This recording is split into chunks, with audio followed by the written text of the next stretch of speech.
Hello? Hi, are we back? Hello? Hello? Let's pull up the new stream chat. Let's pull up the new stream chat.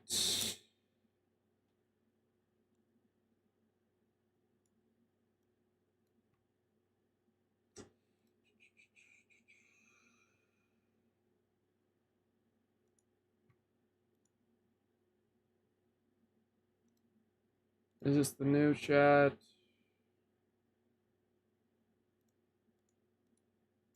Is this the new chat? There we go. Hi, everybody. Ugh. You want to know what I hate more than anything on this planet, chat? You want to know what pisses me off and ruins my mood more than anything else? Technology not working the way it's supposed to. Oh my god. Told you it would crash. Yeah, you're so smart. Congrats. Hi, we're back. So, I decided I wanted to stream on low latency for this stream because I figured it would be nice for us to be able to react in real time and you guys to be able to communicate in real time.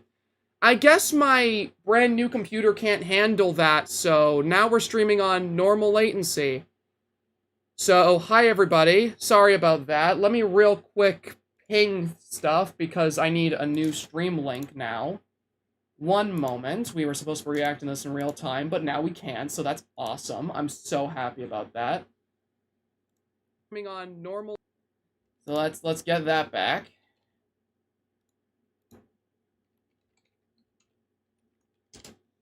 Stream died, but we're back. There's the link to that.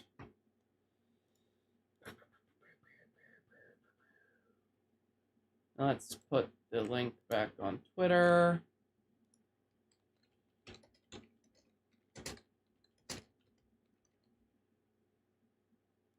Won't let me post that. Why won't it let me post that? Come on. Good. But we're back. And there's that. There. Okay, it's working. Are we crashing now? Is anyone buffering? Is anyone buffering right now? Are we running okay? We're on normal latency. I'm being told the connection is fine. Are we okay now? Can I start the video?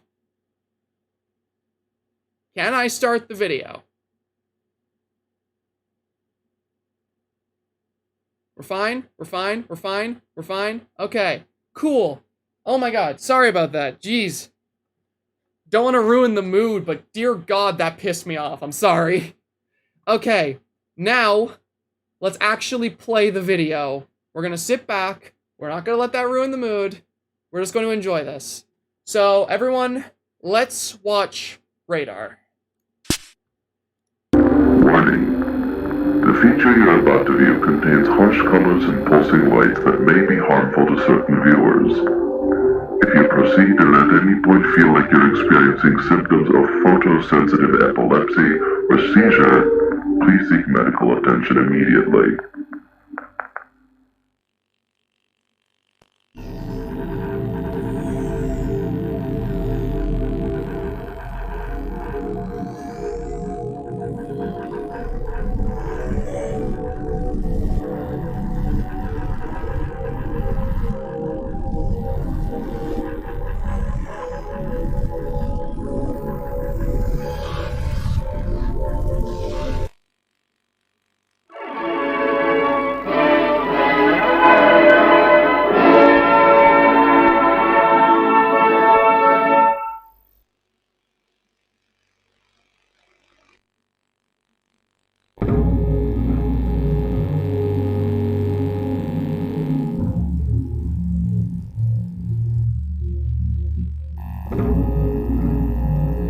Okay, there's the camcorder we saw in the trailer, okay.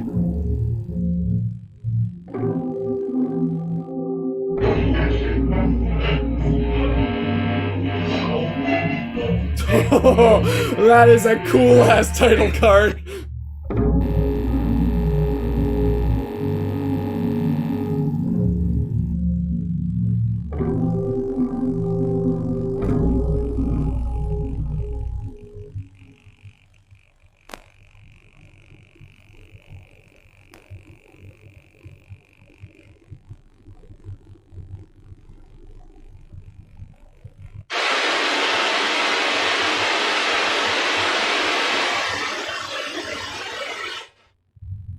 It's you again.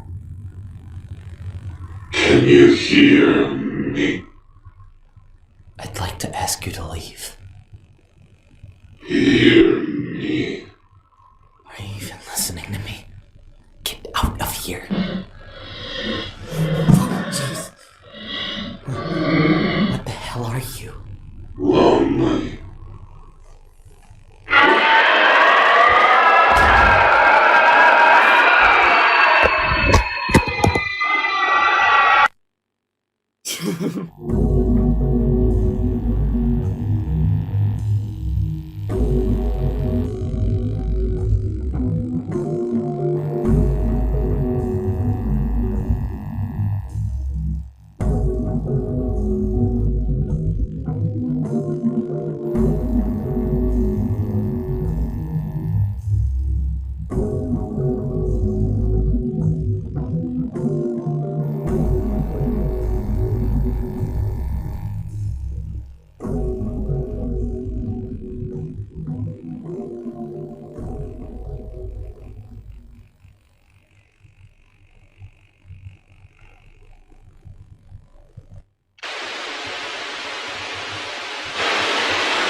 Can you hear me?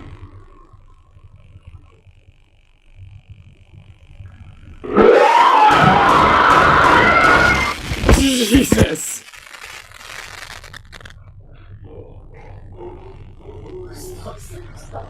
Oh, God.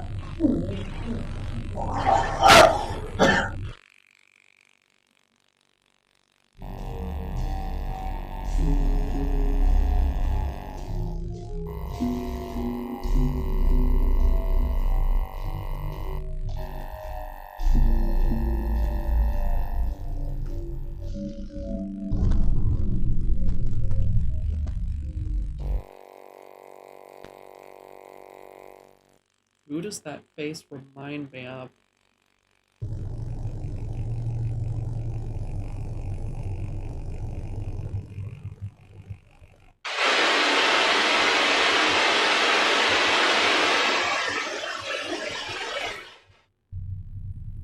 Hello again? Nathan, you need to wake up. Oh, away. And stop making yourself look like that, damn it. What's the matter, Nathan? You know exactly what you're trying to remind me of. I just don't like it. Ow! For the love of God, can you shut up?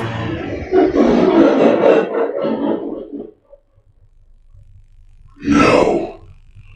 You had your chance for me to play nice, remember?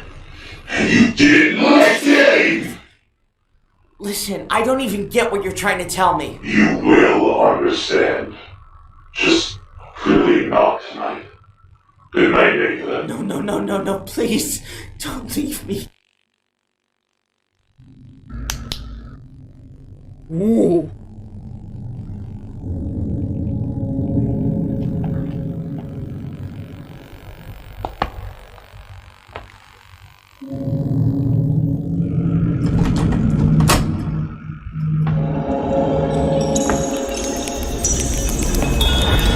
Whoa, what the fuck?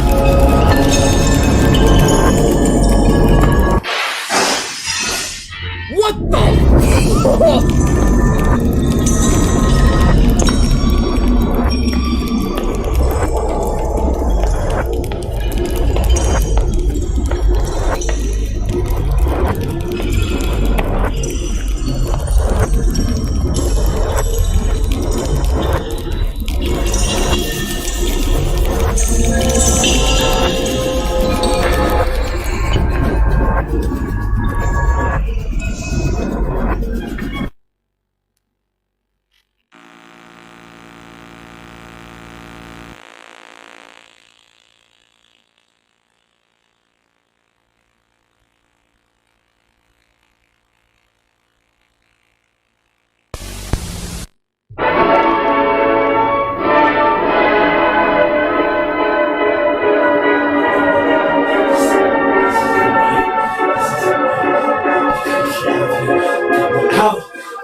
Where are my hands? Where are my hands?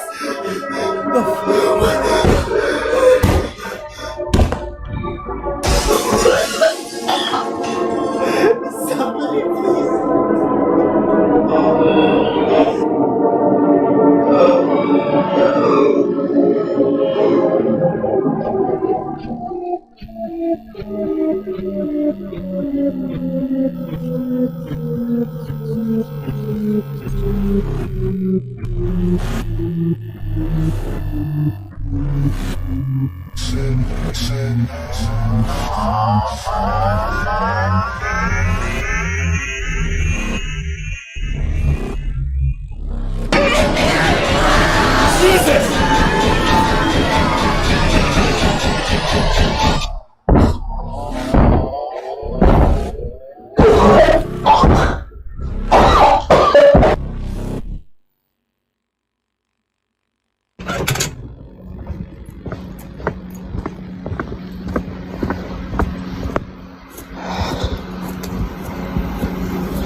Dude, Nate, what took you so long, man?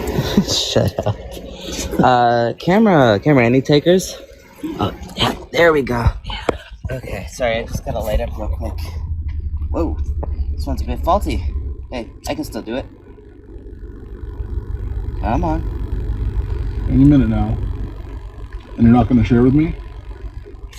Not in my car. No, he's not. Hey, his role's not mine. Whatever.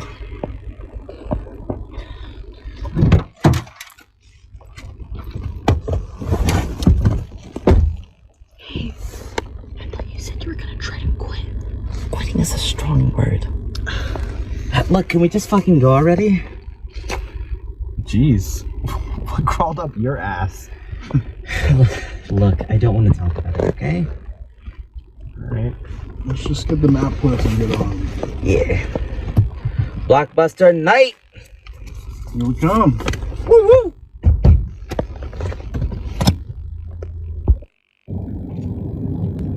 What gives, man? Why can't we just do this at your house? Dude. My house is like barely a fucking house. Better than my place. You are lying. I don't even have a living room. You just want to come to my place so you can play my Dreamcast. Nuh-uh. I'm a Nintendo boy through and through. Okay, say that when I woke up in the middle of the night and I literally saw you with TV at like low brightness playing my fucking copy of Sonic Adventure. Okay, wait.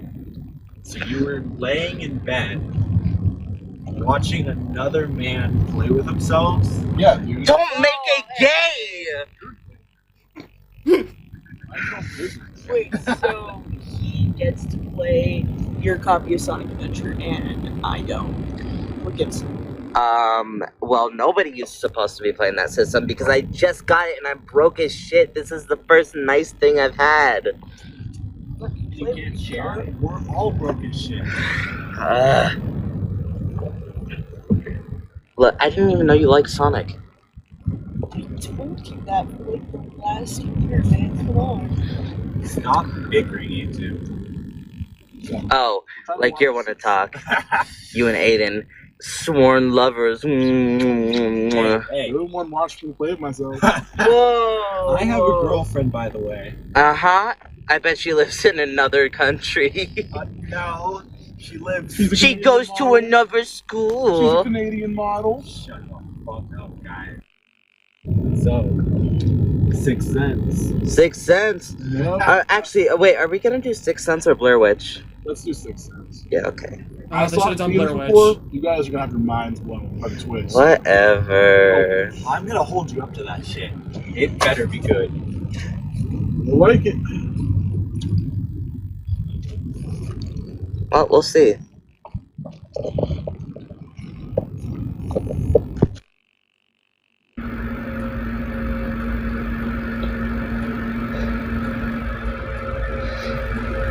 I see dead people. In your dreams. While you're awake. Man, I told you to come see it in the theater with me. listen, I was working that day.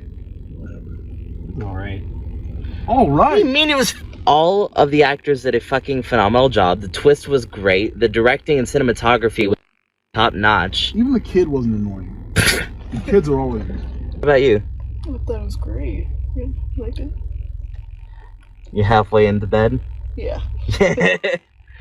You and me both. Right. Oh my god, yeah. Dude. Alright. Why it's so humid out. Well, you guys go figure out what you want to get for dessert. I, unfortunately, have to go. See you later. Thanks for coming out with us. Of course. Alright.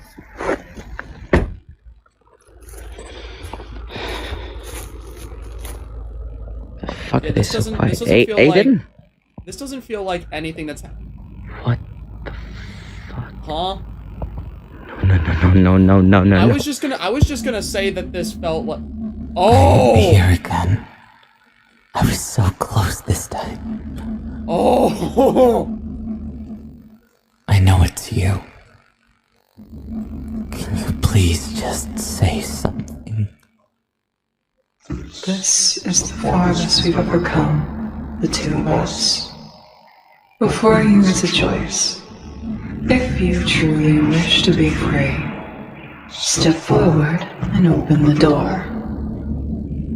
Or you can turn around, walk the other way, and we can do this all over again. For both of our sakes, Nathan, please make the right choice. I can't make you do this. What are you?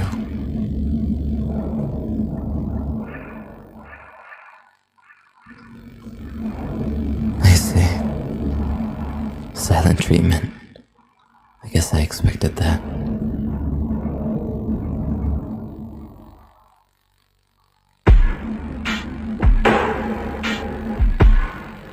god, the soundtrack.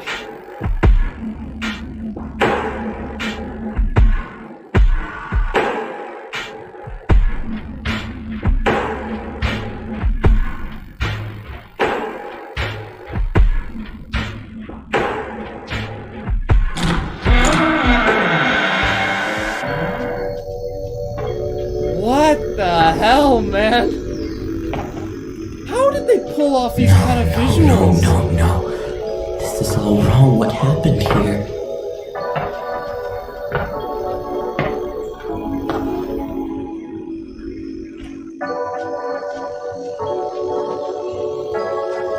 Where did everything go?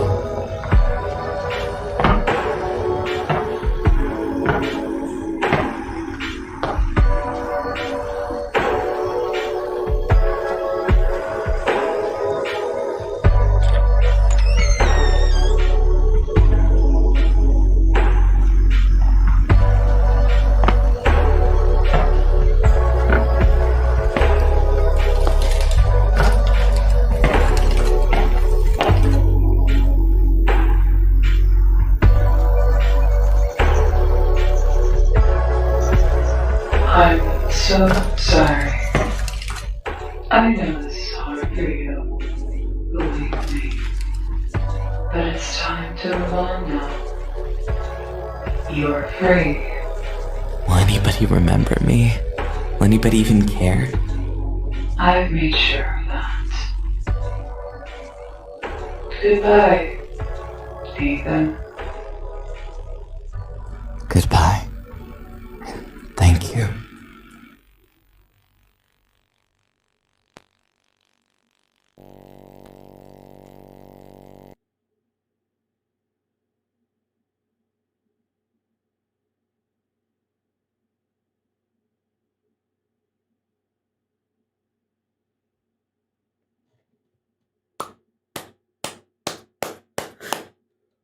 Wow.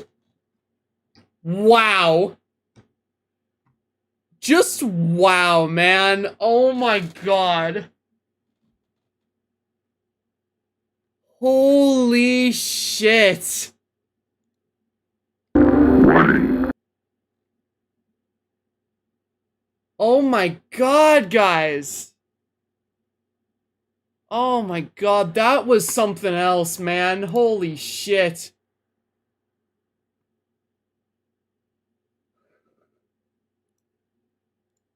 What an excellent piece of work that was. Oh my god, that was something special, man.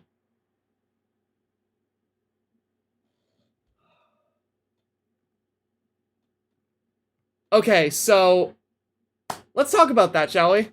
Let's talk about that. Let's talk a bit about what we just watched, because I need to process all of this. I need to think about what we just watched together. Holy shit. Okay, so sorry, I need a minute, guys. I'm actually speechless from this. See, guys, I expected something special from this. I expected, you know, I expected to see, like, Lyra's work in full swing and, like, Lyra's vision fully realized, but, like, I didn't expect this level of production quality, you know? I didn't expect this. Holy shit. Okay, so, first of all,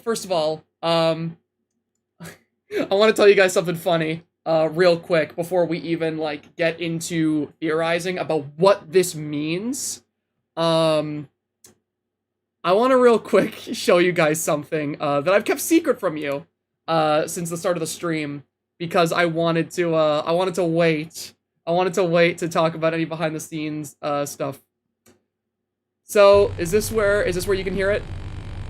Hold on.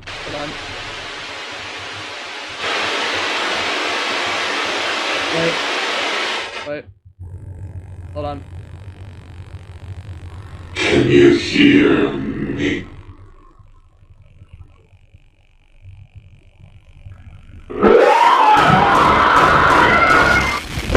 So you guys saw that jump scare, right?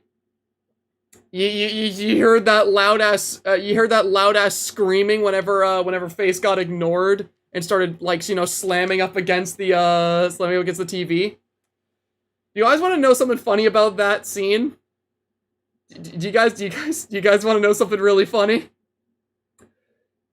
That's me. That screaming sound, that high pitched screech that you hear there at the in that sequence, that jump scare sound. That's me screaming. That is the sound of my voice. Cause what ended up happening was Lyra one night DMs me and she goes, "Hey Zach, I'm gonna need something from you. I need you to do something for me." And I'm like, "Yeah, what's up?" And she's like, "I want you to go to your mic and just record the most, like, vile, horrifying sound you can. I just want you to let out the worst possible scream you can create." And I recorded that. So in this scene, you're hearing my voice. Like, this is me.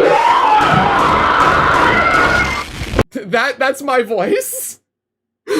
And I was waiting to tell you guys that was me because I was really excited about that, but I wanted the short to continue. Yes, I did that, chat. So there's some fun stuff there. But okay. Let's talk about this. Because holy shit, this was like leaps and bounds better than, like, anything I envisioned in my mind. And that is not to say, even for a second, that like I had low expectations for this.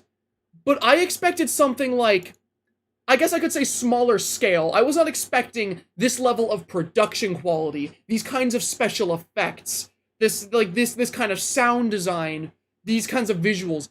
This short is, like, actually fantastic.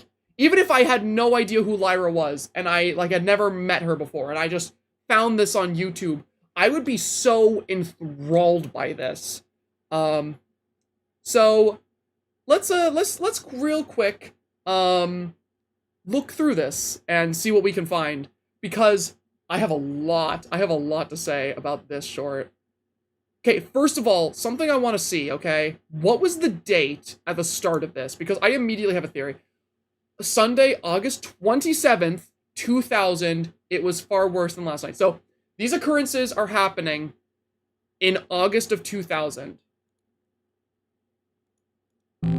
So let's look through this again, okay? Let's go full screen. Let's look through this again because I immediately have a theory. I immediately have a theory about my interpretation of this. So, since the event happened around 4:15 last night, I set an alarm. Okay, so wait, there's a description. I need the specific date that this started. I need a specific date for this because I have a theory immediately. Okay. Studio Ure presents.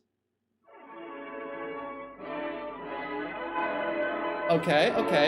I need, because what we have from the start is August 27th, 2000. That's what we immediately have. Okay, sure. Okay, so the day before. Yeah, no shit, Zach. So Saturday, August 26th, 2000, something strange started happening yesterday. So, this is the date by which our main character starts encountering Face. And then if we look at the camcorder footage from when our protagonist is driving out with their friends, this is happening on August 31st. So, this is not, like, my immediate thought, right? My immediate thought was that this was supposed to be a flashback. This was supposed to be a flashback in my mind, but looking at the dates, this is happening days after our protagonist, Nathan, has started encountering Face. And we know for a fact that this is, like, still whenever these supernatural occurrences are happening. Because after this lengthy car ride where we get this moment of Nathan bonding with his friends, he leaves the car, turns around, and everything goes back into this weird sort of warped world. And then what's that date at the end? So, they go back into this house. They're in this dilapidated looking house. And we get this voice at the end here. We get Face returning. Which, by the way, Face looks completely different here. Face actually looks like super different now. It looks more like a anatomically proper human face now, rather than like this weird chameleon-looking creature. Thank you. What's the date at the end here? Tuesday, September 1st, so today, 2009. So 9 years in the future. So, okay. So can I real quick give you guys what my immediate theory is after watching this? And if any of y'all are gonna listen to what I have to say, and you're like, bullshit, this makes no sense, then go ahead and tell me, because I'm open for discussion. So, September 1st, 2009, Face starts appearing in the year 2000, and we can see clearly here that this is the 31st of August, okay? So, within the time frame that we see this, the 31st of August, like, this ending date is a day later. So here's my theory, okay, after watching this. Our main character, Nathan, the person we follow through this story, is dead. They are dead. And they have been dead for a long time. Because if we listen to this piece of dialogue here at the end, this is what immediately tips me off of that, right? If we listen to what Face says at the end here to Nathan.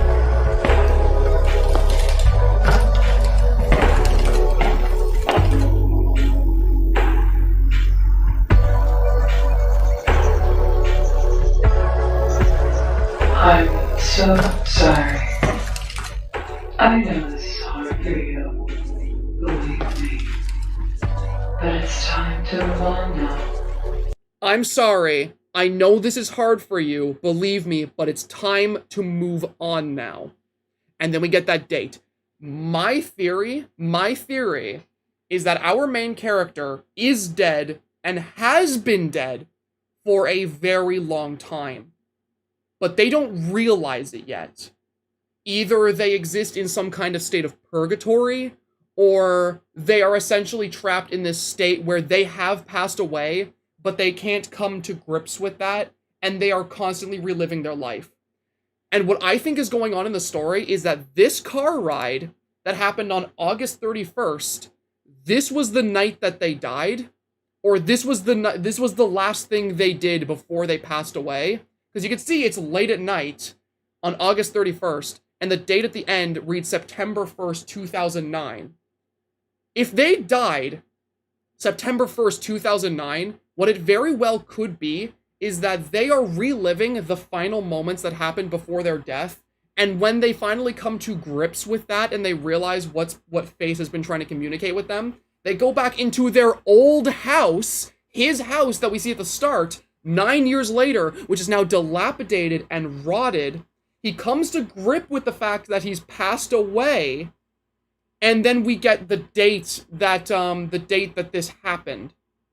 So what I believe is that our main character Nathan passed away and has been in this state of purgatory for 9 years. And they have never been able to come to grips with the fact that they were dead for 9 years until the anniversary of their death, which is when they finally realized what was going on, and they were finally able to move on to the afterlife. Because what gets me, right, Face at the start is this very antagonistic character, right? Face, whenever we first see him, he's this warped, distorted-looking human face with these bulging eyes. And anytime Nathan tries to push him away, to ignore him, or to, you know, tell him, like, to leave him alone, Face gets aggressive, Face turns red, starts, like, thrashing the room around. And another thing that immediately stood out to me, right, and made me think about this, is the fact that, when does it happen? I think it's right here after, yeah, okay. Right here, whenever we get what is normally supposed to be Nathan's dialogue, he specifically says that the room has started to smell like rotten meat and metal. Blood, rotten meat, like blood has this metallic scent to it and taste. What I think is that as Nathan is struggling to come to grips with the fact that he is dead, as he is, you know, denying it, and as he's denying Face is becoming more aggressive and trying to tell him the truth about what's going on with him through more drastic means. The smell of rotting meat and blood, I think that's literally Face trying to tell them, you are dead. This is like the stench of like this dilapidated room or what's left of it and you rotting away. And like, it's supposed to reek of the smell of death. And like, I like, even just like this hallway, even this hallway looks super hellish. We've got like Face's hand coming through the actual TV. And by the point that like Face's hand comes through the TV and begins interfering, the room becomes like super like red. He can't find where his hands are, and like he's seemingly having a breakdown in here. So like what it seems like to me is that Face tries peacefully showing up and warning Nathan about what's going on, and as Nathan rejects these offerings to basically say like, you are dead, we need to move on, and you know Nathan starts rejecting it, Face becomes more violent and more aggressive and begins tormenting Nathan until the end when Nathan comes to grips and, you know, Face no longer has this super intimidating deep voice, but is now like this very calm, like feminine voice, and we've got like this very normal looking humanoid face compared to what we're used to. It almost looks more peaceful. Why is his house dilapidated though? Why wouldn't someone else move in? Maybe it's just supposed to show the passing of time, you know? Obviously, this doesn't take place in the regular world. We saw a house vanish and the sky turn into floating corpses. Like, I think this is more so supposed to convey the passing of time. Because I think this is absolutely Nathan's house. Because if you look here, this is the same room. That's where the window was at the start of the movie, if we look here.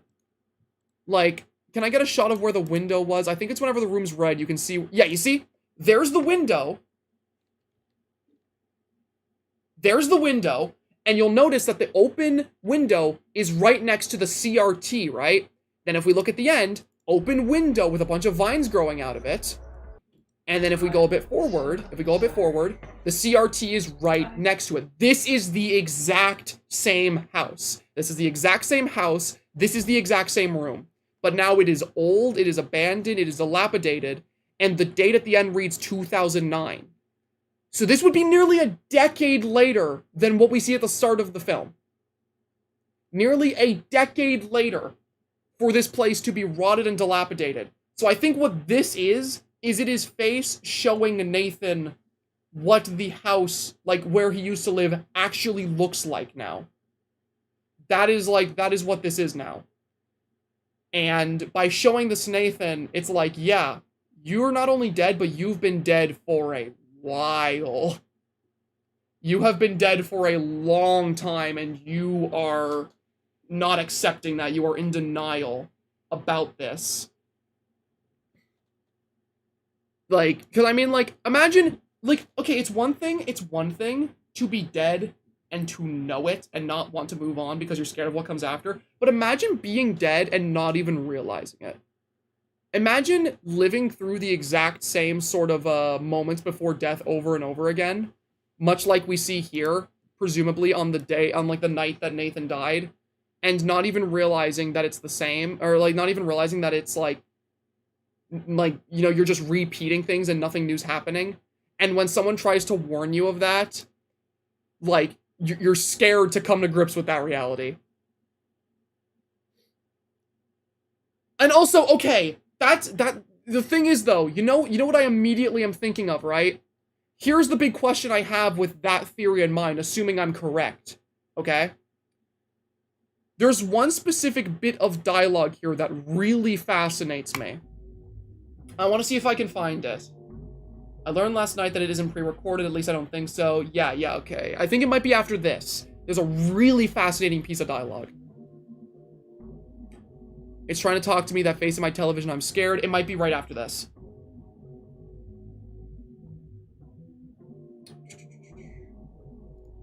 Parallel to the Sixth Sense. Oh my god, you're right! Oh my... Chat, do you guys know what the Sixth Sense is about? Chat, the movie they choose to watch together is The Sixth Sense. In this analog horror short film where our main character has been dead for years and doesn't realize it. That's why they were watching The Sixth Sense. It's supposed to parallel the plot of the short film. It's literally a parallel to what's happening in this short. That's why they chose to do it. It wasn't some arbitrarily chosen movie. It's supposed to be symbolic. Okay, guys, for those of you who have no idea what The Sixth Sense is, right? For those of you who have not seen The Sixth Sense, The Sixth Sense is a movie about a child who can see dead people, right? And the big plot point is that our main character has been dead through the movie and didn't realize it. That is literally what's happening in this movie, in this short. That's why they choose to watch The Sixth Sense. It is literally supposed to be a parallel to what is happening throughout Radar. That's, oh my god, which one of you in chat pointed that out to me? Which one of you in chat pointed that out? Because you were dead on. That is dead on! Oh my god, it makes so much more sense now. That makes so much more sense. Oh my god. I'm gonna friggin' scream at Lyra tonight over this. But I still need to find that piece of dialogue. Hold on, I still need to find that piece of dialogue. Is this not where it happens?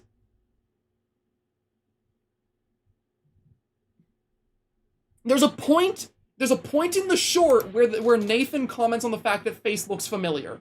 That's what I'm trying to get at.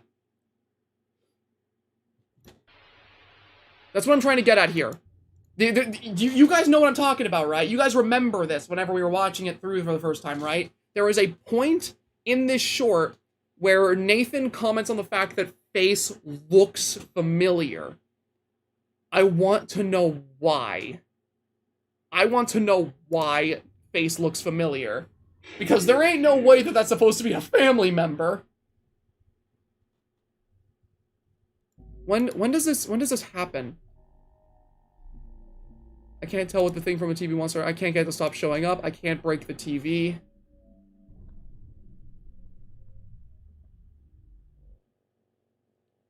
And oh my god, yeah, the Fandom Person 24, the palindrome. It's called that because they've been in this loop for years. That's why it's called radar. Because radar is a palindrome, and Nathan has been in this loop of repeating the moments before his death over and over and over again, not realizing that he's been dead.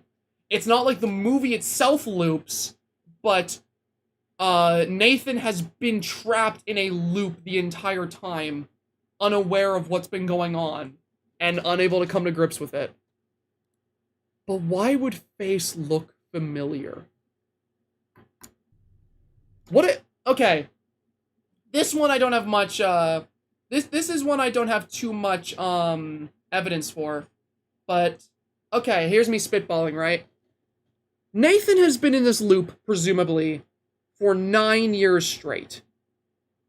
Let's just chat about this short film under the assumption that my theory is correct. I'm not saying my theory is correct. Interpret it however you want, but for the sake of the discussion, for theorizing, let's assume that my theory is correct, and Nathan is trapped in some kind of state of purgatory where he's reliving events of his life, and Face is trying to communicate. What if the reason why Face looks familiar to Nathan is because Face has tried over this near decade, time and time again, to communicate with Nathan, but over time, Face gives up and vanishes for a bit, and it's almost like Nathan, as a coping mechanism to try and put things back to normal and to continue reliving these events, you know, to live in denial of the fact that he's dead, forgets and represses the fact that Face ever appeared before. So the reason why Face looks familiar to Nathan is not because Face represents somebody Nathan knows, but because Nathan has seen Face time and time again over the course of these 9 years and just purposely repressed those encounters to continue living in this loop and pretending he's still alive. That very well could be what it is. I have no evidence of this, mind you. This is purely me brainstorming, so if you think that sounds ridiculous or far-fetched, you are absolutely free to call me out on that. But think about that, alright? What if Nathan has seen Face time and time again and just doesn't want to accept that, and, you know, like, he's just repressing these encounters? That very well could be what it is. Although, the only question with that is the fact that, you know, Face appearing here is something that Nathan's actively recording and trying to keep a catalog of. So it seems like Nathan's very dead set on figuring out what Face is here. So I don't know why Nathan would choose to ignore him all those times, but now he wants to, like, properly record Face. I very well could be wrong. I'm really focused on why Face looks familiar to him. I also want to know what this specific sequence is supposed to be. When he opens up this door and is in this long, like, dangling hallway filled with eyes and, like, a red screen. Wasn't anything angry about Face appearing familiar? I recall a line like, "You know damn well what you're doing by taking that appearance." Oh. No, you're so right, though. You're so right. I completely missed out on that. You're right. There is a point in here. I want to see if I can find it. It's one of the times. I think it's this part specifically. Let's take a listen to this again, chat. What? Oh, yeah, there we go. What does that face remind me of?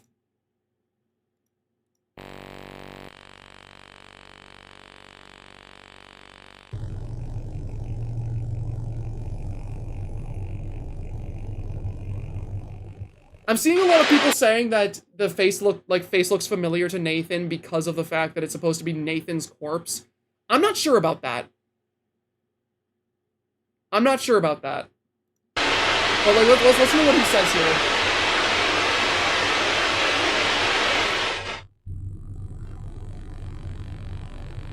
Nathan, you need to wake up.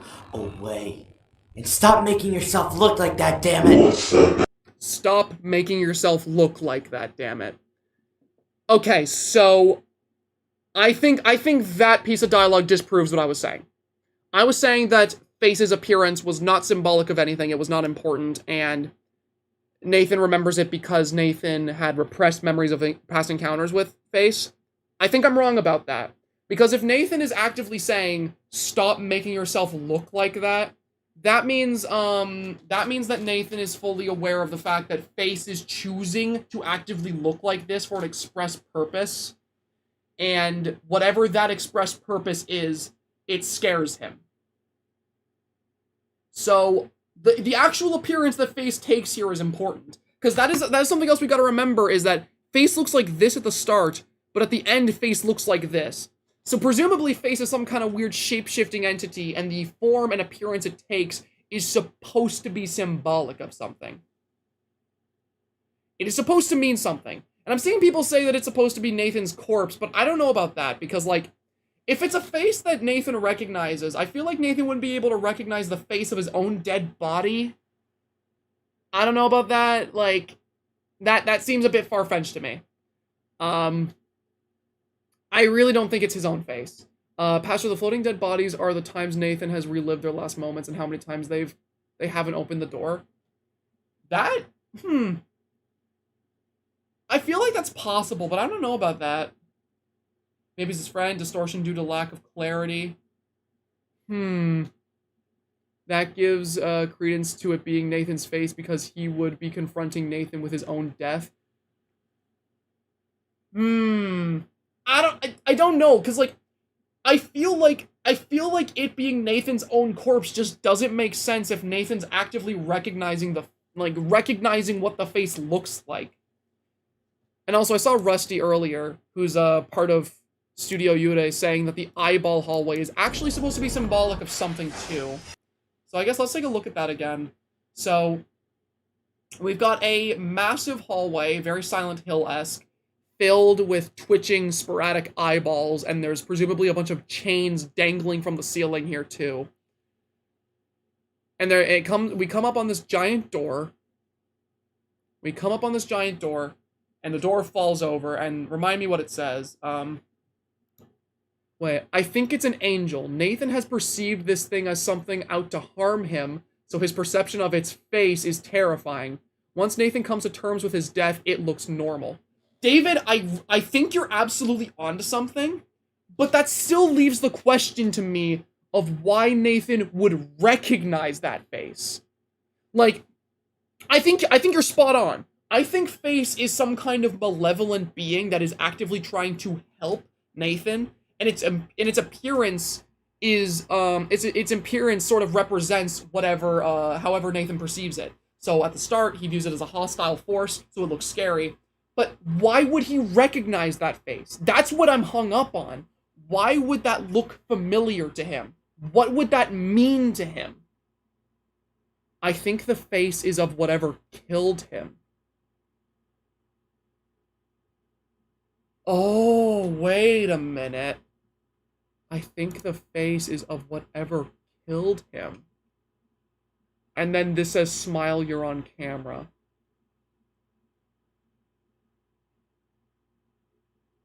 Hold on.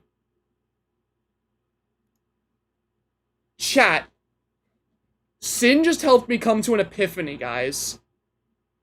And okay, again, this is gonna sound a bit far-fetched, so if I'm wrong, please call me out and point out any inconsistencies you may see. Think about this, okay? What if Nathan had a stalker? What if Nathan had a stalker that was out to kill him? And that's how Nathan died. Nathan gets dropped off on the night of August 31st, 2000, after being out with his friends, and on his way home, when he arrives at his door to his house, he is murdered by this stalker. Here's my evidence, right? First of all, we see Nathan recognizes this face and is clearly distressed by the appearance of this face. What if this face is of the man who murdered him? And adding on to that, this hallway is a stretching hallway of sporadic twitching eyeballs that are all locked on Nathan.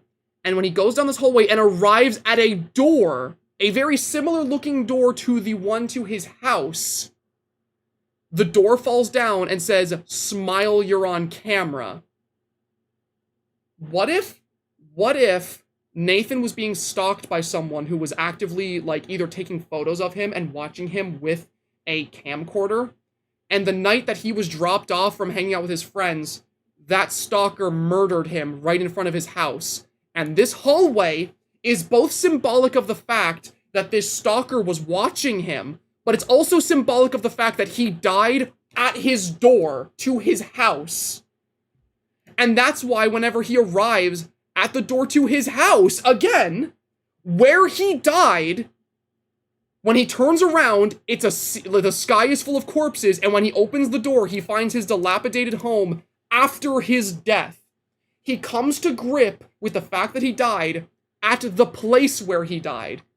And face at the end no longer takes the appearance of his murderer, but rather takes the form of this sort of malevolent being that it's trying to be. Do you guys see any issues with that at all? Maybe Nathan is seeing the angel like that because angels are known to not have a comprehensive appearance. So he's seeing what he expects to see, the thing threatening him. So he sees the murderer. David, that's such a good idea. What would be the stalker's motivation to kill, though? There doesn't need to be. There doesn't need to be a motivation. That's not important. What's important is the fact that Nathan died. Nathan died, was murdered by somebody, and can't come to grips with it. Because think about it, chat. This hallway is supposed to symbolize something.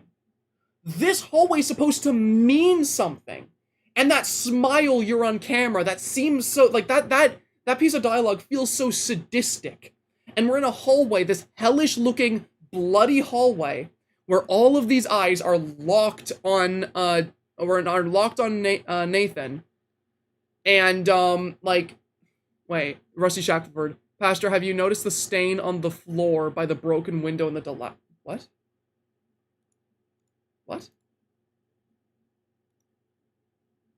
The stain on the floor? What is that? Wait a minute.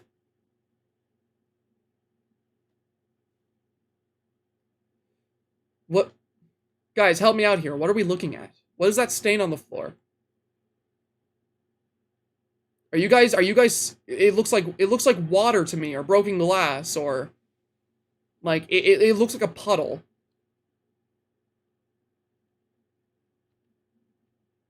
Yeah, like, I'm seeing glass, I'm seeing puddle, I'm seeing water, like... Okay, y'all...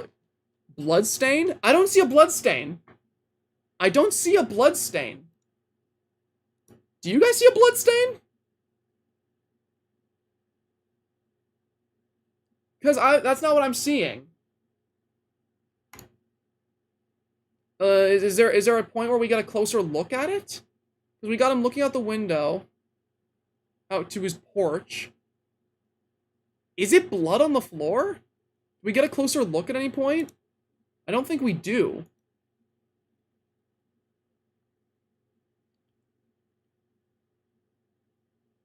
If it's a pool of blood... If it's a pool of blood, does that imply that...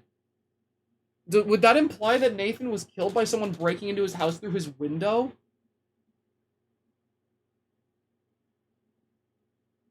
Is that what that... Because there's a porch behind the window where someone could very clearly break in. But I don't know, that doesn't feel as... That doesn't... I feel like that doesn't add up as much.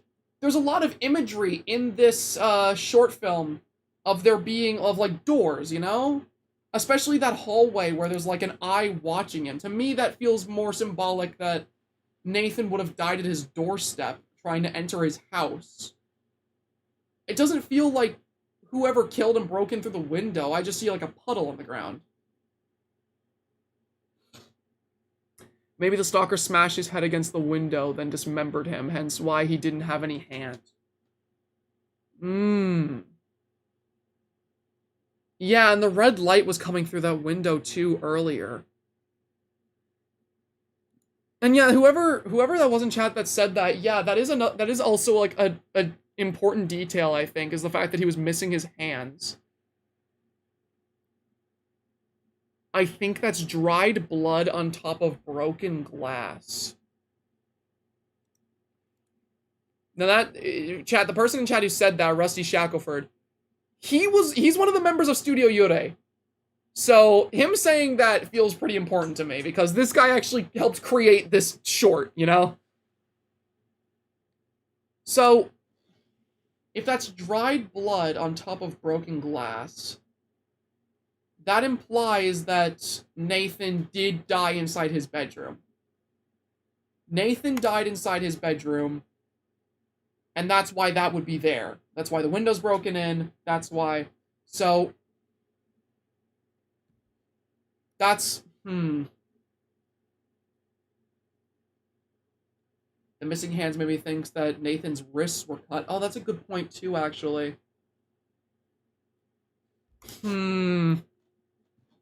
I still think, even if, like, it's not at his doorstep, I still think that this hallway, with all the eyes watching Nathan, I think this is supposed to be symbolic of the fact that Nathan was being stalked for some time by a stalker, and that stalker killed him, and either recorded it on camera or was stalking him with a camera, and broke in through his window and killed him in this room. Because, I mean, it actually would... Oh, check DMs from Lyra.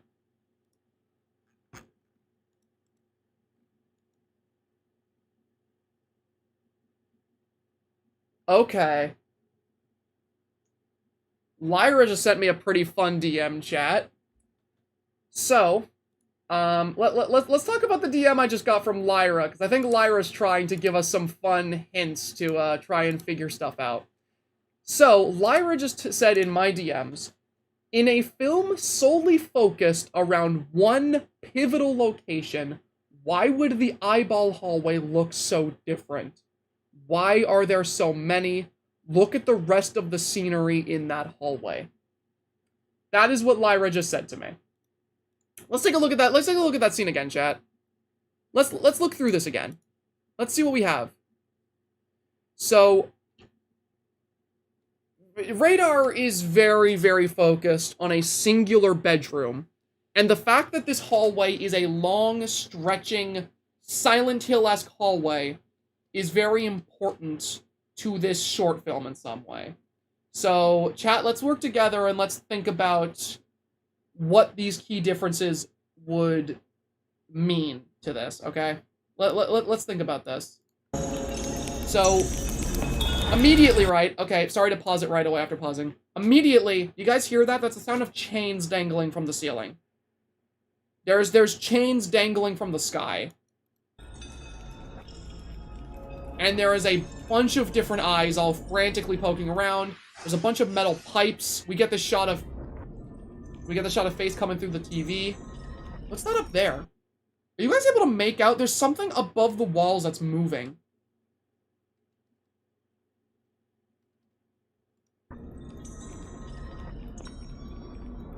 Are you guys able to make that out? Because I'm seeing what looks like arms that are like weirdly moving above the tile walls.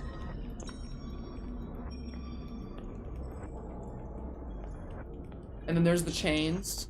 There's something else moving above these walls. The white stuff on the bottoms of the wall looks like mold that's built up down there.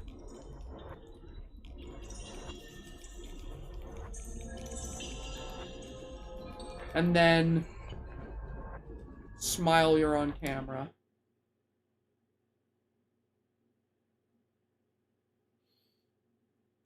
Okay. So chat, I have an idea. I have an idea for what this could mean. And if it's true, then Radar is even more morbid than I originally believed it to be. So I guess viewer discretion for for what I'm about to theorize could potentially be this as symbolism, because I think I have an idea with what Lyra's getting at.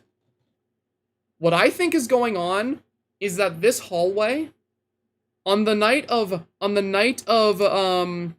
August 31st, 2000, our protagonist Nathan gets dropped off at home all alone. He arrives at the door to his house, or no, he goes to his house, he goes into his room, and a stalker breaks in through the window and doesn't kill him there. He gets kidnapped. He gets kidnapped and taken somewhere else. And this hallway, this moldy, pipe-filled, like, hallway, is supposed to symbolize where Nathan was taken. And whoever this kidnapper was, for an entire night, recorded whatever he did to Nathan in that room. All the eyes are supposed to symbolize everyone who was watching this happen. All these eyes symbolize everyone watching what happened to Nathan. And the date at the end, September 1st, is supposed to be the date of death after what happened. So, Nathan was kidnapped on August 31st, taken to this, like, nasty, dank location, and 1 day later, he was killed, and it was all recorded on camera. Because here's the thing, too, right? Here's the thing, too. That door that was seemingly an escape to the room says, "Smile, you're on camera." Eyes watching. The entire room is lit with red, which could immediately either be implied as being, like, you know, like the color of blood, or, if we want to get, like, really specific, a red room. And later on in the video, whenever he's freaking out, his entire room is red, like a red room, and he freaks out about missing his hands. Again, viewer discretion, but I'm just saying, if Nathan was tortured before his death, I'm just saying that could be an explanation for why in this supernatural purgatory he'd be missing his hands. Again, I warned you guys that theories were gonna get dark, but it would explain why Face's appearance is so disturbing to Nathan, because he would recognize it as not only his murderer and stalker, but someone who tortured him. This hallway looks the way it does as a representation of where he was taken. The eyes symbolize all the people who were watching him at the time he was getting tortured to death.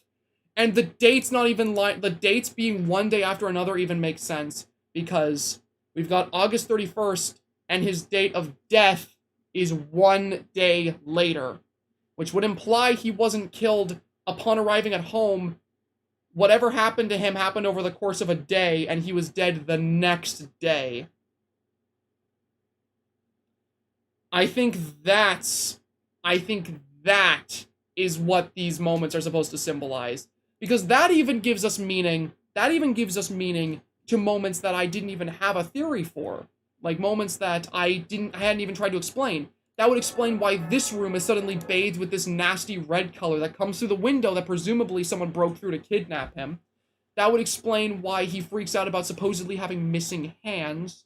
That would explain why he tries desperately to break through the door. Hell, if we want to get really, really morbid about this theory, that would be why in this moment the room starts smelling like metal and rotten flesh. Because assuming that Nathan isn't the first victim of whoever this was, he'd be smelling whatever's left in that room if he's not the first victim of whoever this killer is. So it's literally like, it's like Nathan is reliving the moments leading up before his death, the last happy moments of his life, and Face, this entity, in order to make him come to grips with his death, is forcing him to relive the moments in which he was tortured leading to his death. Why is there a 9-year timestamp? My idea is the fact that he's been dead for a long time, and that's actually the current date. But yeah, that's what I think. That is what I think is going on in Radar. That's because it feels too fitting, you know? With that explanation in mind, there are moments in here that actually makes a lot more sense. Yeah, good lord, no wonder he didn't want to accept his death. That's just disturbing. That's the thing. Silly Feline, you're absolutely right. I think that's the reason why Nathan is in this purgatory to begin with. It's not the fact that he died, it's the fact that he died in such a horrible way. It's the fact that he died, like, in such a, like, disgusting and slow way that he's repressing that and he can't come to grips with it. Also, someone else pointed this out. 3 plus 3 plus 3 is 9. 3 times 3 is 9. And this video came out in Lyra's time zone at 3:33.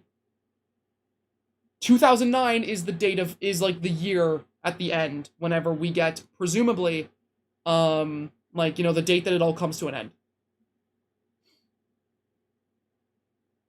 Goddamn, bro, that is just tragic. I know, like, that is really sad. And now here's another thing, right? I saw somebody ask what this sort of symbolizes here with, like, the American flag. So, I'm gonna geek out real quick for you guys about stuff involving, like, old CRT television. And I could very well be wrong about this, because I don't know what the intention, like, the true intention was here with this. But on old TV broadcasts, on old CRTs, like we see in Radar, this TV here, after a certain time at night, the television network that you are watching used to sign off. And typically, most of the time on these TV networks, whenever they would sign off, the final broadcast they would do on these television networks before the TV would just go to, like, you know, the blank screen, would be the national anthem. So what I think this is, think about this real quick, chat. We see from this footage here that Nathan arrives back at home at nighttime. Late at night, after being off with his friends. So what I think it is that this like a national anthem, this like American flag, is supposed to show that when he got home late at night, he turned on his TV and the broadcast was signing off, and so the national anthem was playing, and he got kidnapped by this murderer while the national anthem was playing and while his CRT was signing off. And so, in this moment where the entire room is bathed in this crimson red, he's seeing the final broadcast that he would have seen on this television before being kidnapped, taken away, tortured, and murdered. That's what I think is going on. That's what I think the symbolism of that imagery is that is the final broadcast he saw before dying, because it was late at night, and when old television networks used to sign off, it would always play the national anthem with, like, imagery of, like, the American flag on the TV. So that's what I think it is. I think that's the last television broadcast Nathan ever watched. The last moment he was free. Exactly. The last moment he was free before being taken away. Pastra, there's a stop sign next to the door. Maybe it's that Nathan now knows that if he goes through that door, horrible things will happen to him. Maybe that's what it is, yeah. Maybe the stop sign there is supposed to be symbolic of the idea of, like Nathan knows what happens when he goes through that door. And that stop sign, like, which, by the way, that was a very large stop sign. Did y'all notice how big that stop sign was? That was a big-ass stop sign. Right behind the door, too. It could also be symbolizing his death. Perhaps. Because, I mean, like, again, we see Nathan trying to break through a door without his hands. If we want to get really, really morbid, that could be him reliving how he actually died. You know, assuming he was tortured, he's missing his hands, he's trying to break through a door, and there's no escape. And we see in the actual, like, hallway that is supposedly symbolizing where he was taken, you know, this door that is supposedly to his escape from this hallway just falls down, and there's just a wall there where the exit would be. So, what I think was that in Nathan's final moments, he tried going through the door, and he couldn't leave. The door just wouldn't open. Also, yeah, Rusty Shackleford also pointed out there's a lot of stop signs. just make the right choice. I can't make you do The last moments before his entire bodily autonomy is stripped from him and his life. His hands are gone, and all that's playing is the last part of his normal life. Yeah, like, that's what I'm thinking. I'm thinking it's this weird bridging between where his normal life, where, like, his last day of life when he was free ended, and his actual life ended. Also, yeah, there are multiple stop signs behind this door. As if everything is, like, everything around him is trying to tell him not to go through and not to face this. Like, he couldn't escape, that's why there isn't one. Yeah, exactly. And yeah, those things in the sky, those are bodies. Those are people. Those are people in the sky. So, Pastor, can we get a full recap since we've stringed it all together? Absolutely. Absolutely. Sure. Now that we've stringed everything together, let's talk about my potential timeline for what I think Radar is. And once we do that, once we've kind of come to a conclusion, I'll give my closing thoughts, and we're going to end the stream, because I didn't intend for this to be a super long stream. I just wanted this to be blind reaction, let everyone see Radar and really experience what Lyra and Studio Yurei did. And you guys know I'm making a video on this. You guys know that everything we talked about on the stream is going into a video. So let's treat tonight's stream as a sort of preview for the video I plan on making on Radar after the Ruin video I'm making is done. Alright, chat? So, let's talk about this. So, first, let's talk about events that supposedly happened before Radar. Let's talk about the timeline of events that we believed happened when Nathan was still alive, okay? So, Nathan, regular guy, living in the early 2000s, one night, he decides to go out with a couple of friends. He goes out with a couple of friends on the night of August 31st, 2000. They go and they watch a movie together, and that night, Nathan is dropped off at his house, and he is left alone. Unbeknownst to Nathan is the fact that he has been stalked. Somebody has been stalking him and is intent on breaking into his house. Nathan goes to his room in the middle of the night, turns on his CRT TV to watch whatever's going on television that night, and opens up his TV to a broadcast of the network signing off for the night. It is at that point that the stalker breaks through Nathan's window, and Nathan is kidnapped and taken to what is presumably a red room. In this red room that is located deep within this, like, killer's basement, covered in mold and concrete, seemingly with other victims, previous victims in there, Nathan is tortured for an entire night, and after attempting to escape, is murdered. After this point, Nathan, having passed away, essentially goes into his own state of purgatory, which is what actually happens in the events of the film. Nathan, in this state of purgatory, begins reliving the moments before his kidnapping, almost as a way of denying the fact that he died, or coping with the fact that it happened at all, trying to remember the last good moments. 4:14 a.m., I think it's the night that he was kidnapped. Or I think it's the time of night that he was taken away, or it's the time of night that he died. So, 4:14 a.m. in this purgatory that he lives in, this entity begins trying to communicate with him through his CRT.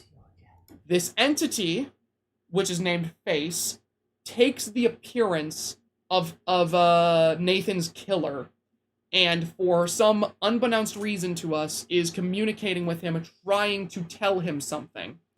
Nathan, not wanting to listen to whatever this message is, makes Face angry, and Face becomes extremely aggressive in his tactics to try and convince Nathan that he is in fact dead. He is not currently living a normal life.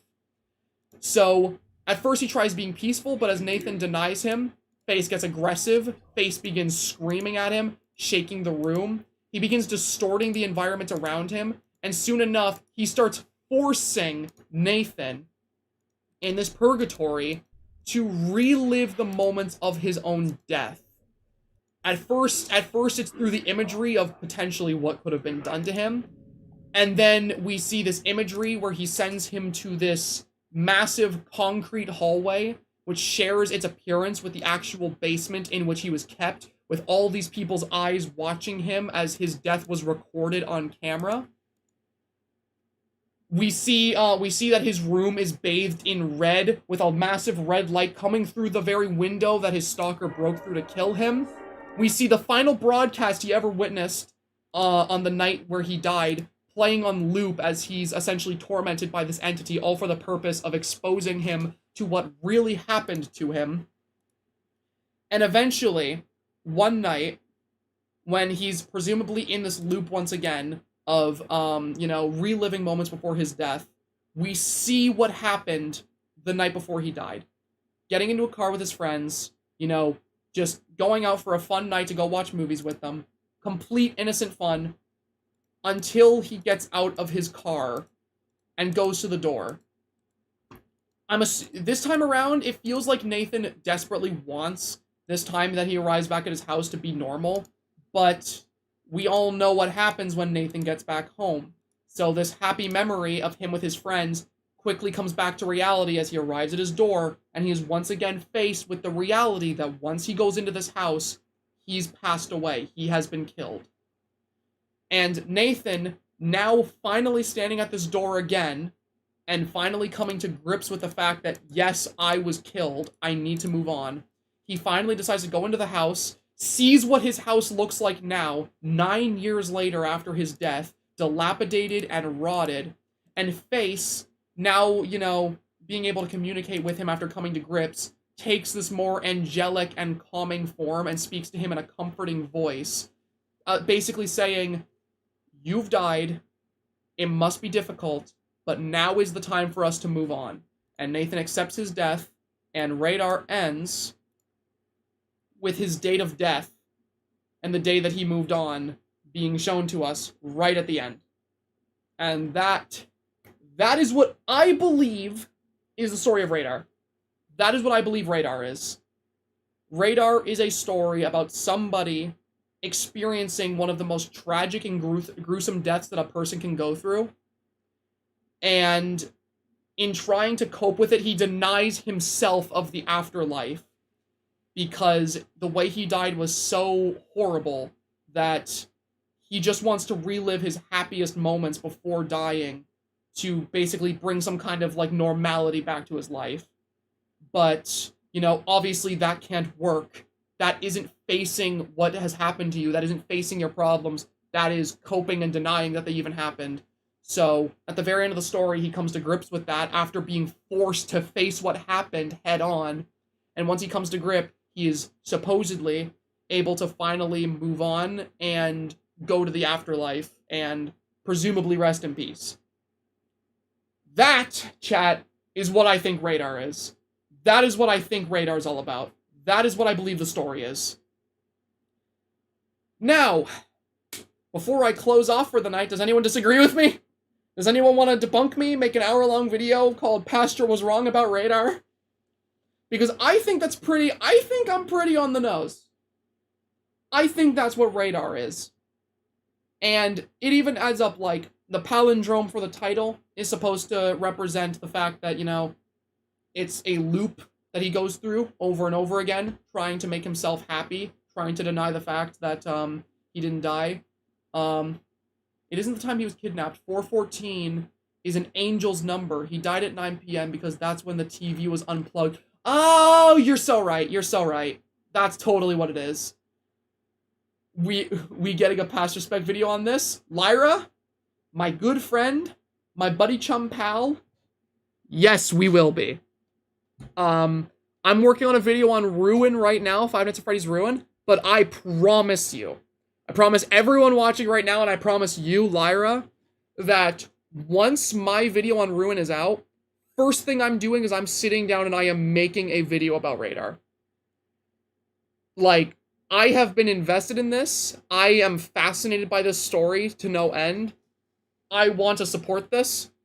I'm gonna make a video on Radar. Yes, I will be. 100%, I promise. We are going to get a video on this. I've spent how long just talking about the lore of this to you guys? You'd be expecting that. But that's what I think Radar is all about. That's what I think the story is.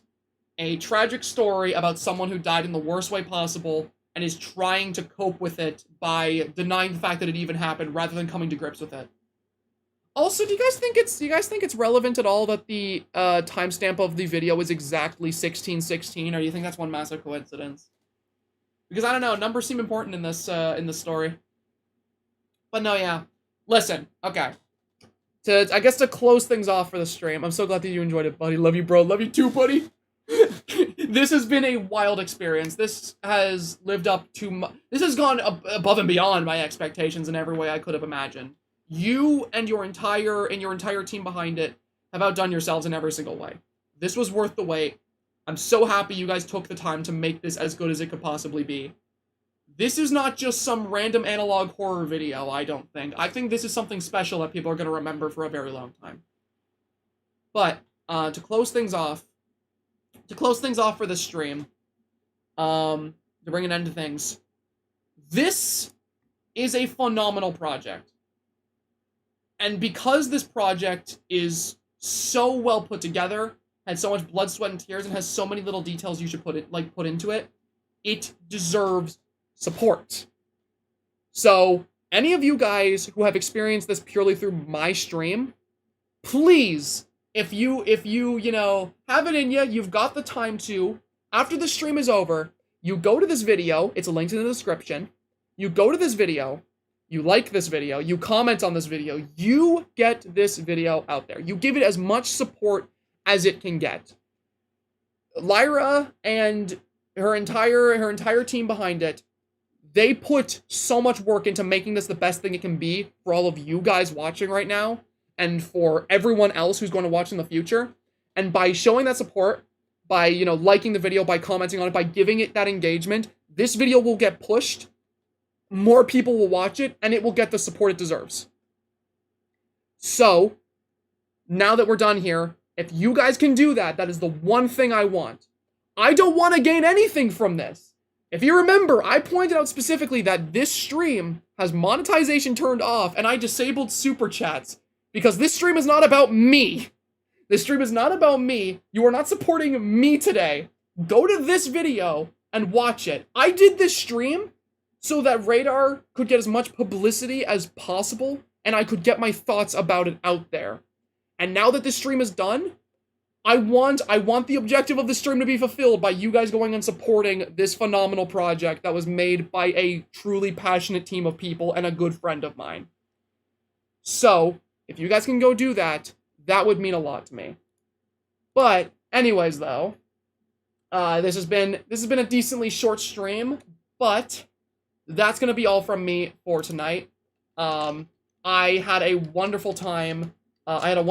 Doing this. I hope that you guys enjoyed Radar as much as I did.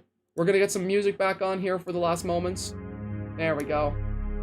And yeah, Lyra, everyone who's watching from Studio Yore who made this, you should all be proud of yourselves. Because you guys all made something special. You guys made something special, and you made something that I think a lot of people are gonna remember for a very long time. So, with all that said, thank you all for coming.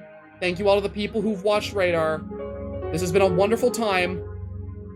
And as I always say in my videos, goodbye for now.